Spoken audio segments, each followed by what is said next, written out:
गोदावरी नदी की जन्म कथा आपने कभी नहाते समय बोला जाने वाला एक मंत्र सुना है। गंगे च यमुने चैव गोदावरी सरस्वती नर्मदे सिंधु कावेरी सन्निधि कुरु। इस श्लोक का अर्थ है, हे गंगा, यमुना, गोदावरी, सरस्वती, नर्मदा, सिंधु, कावेरी नदियों, मेरे स्नान के इस जल में आप सभी पधारिए और मुझे पवित्र कीजिए। ये श्लोक आपने दादा दादी अथवा नाना नानी को कहते सुना होगा। ये सभी नदियां हमारे लिए पवित्र हैं। आज हम इनमें से एक वंदनीय गोदावरी नदी की कहानी सुनेंगे। भगवान शिवजी के 12 ज्योतिर्लिंग हमारी पवित्र भारत भूमि पर हैं। इन 12 ज्योतिर्लिंगों में तीसरे स्थान पर आता है महाराष्ट्र के नासिक जिले में गोदावरी नदी के तट पर विराजमान श्री त्र्यंबकेश्वर ज्योतिर्लिंग। ये ज्योतिर्लिंग ब्रह्मागिरि पर्वत के निकट स्थित है और ब्रह्मागिरि पर्वत से ही गोदावरी नदी का उद्गम होता है। भगवान शिवजी के 3 नेत्र होने के कारण उन्हें त्र्यंबकेश्वर कहा जाता है। यह उस समय की बात है जब महर्षि गौतम पर गौहत्या का झूठा आरोप लगा था। इस आरोप के कारण महर्षि गौतम ने दूर एक वन में जाकर भगवान शिवजी की आराधना करनी आरंभ की।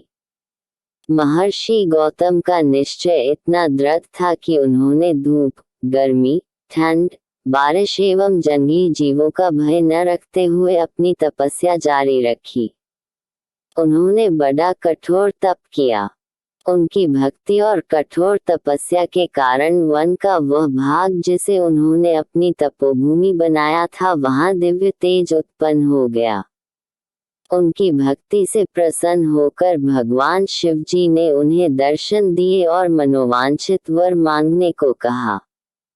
तब उन्होंने भगवान भोलेनाथ से कहा, प्रभु, यदि मेरी भक्ति सच्ची है तो कृपा करके यहाँ देवी गंगा को नदी के रूप में भेजें, जिससे मुझ पर लगा गौहत्या का आरोप झूठा साबित हो जाएगा।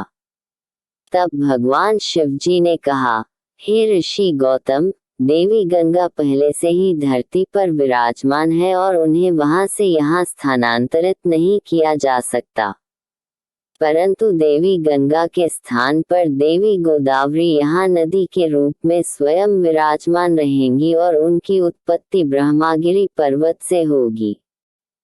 भगवान शिवजी के इतना बोलते ही ब्रह्मागिरि पर्वत से जल की अविरल धारा बहने लगी। वहाँ देवी गोदावरी नदी प्रकट होकर उनके शीतल और पवित्र जल ने नदी का रूप ले लिया। परंतु महर्षि गौतम तो वहां गंगा को लाना चाहते थे। गंगा नदी के स्थान पर वहां गोदावरी नदी के आने से उन पर लगा झूठा आरोप तो मिट गया, परंतु उनके मन की संतुष्टि नहीं हुई। देवी गोदावरी को गौतम ऋषि की मन की स्थिति समझ में आई। उन्होंने भगवान शिवजी से प्रार्थना की, हे शिवजी, आप यहाँ ज्योतिर्लिंग के रूप में विराजमान हो जाएं। भगवान शिवजी ने देवी गोदावरी की यह बात सहर्ष स्वीकार कर ली और कहा कि आज से ये ज्योतिर्लिंग त्र्यंबकेश्वर के नाम से जाना जाएगा। जो भी मनुष्य सच्चे मन और उचित भावना से गोदावरी नदी में स्नान करने के बाद इस ज्योतिर्लिंग के दर्शन करेगा, उसकी सभी इच्छाएं पूरी हो जाएंगी। इसलिए गोदावरी नदी माँ गंगा के समान पवित्र है। ऋषि गौतम से संबंध जुड़ जाने के कारण गोदावरी नदी को गौतमी के नाम से भी जाना जाता है। इस नदी में स्नान करने से सारे पाप धुल जाते हैं, इसलिए इसको वृद्ध गंगा और प्राचीन गंगा के नाम से भी जाना जाता है। गोदावरी नदी भारत के 4 राज्य महाराष्ट्र, तेलंगाना, छत्तीसगढ़ और आंध्र प्रदेश में बहती है।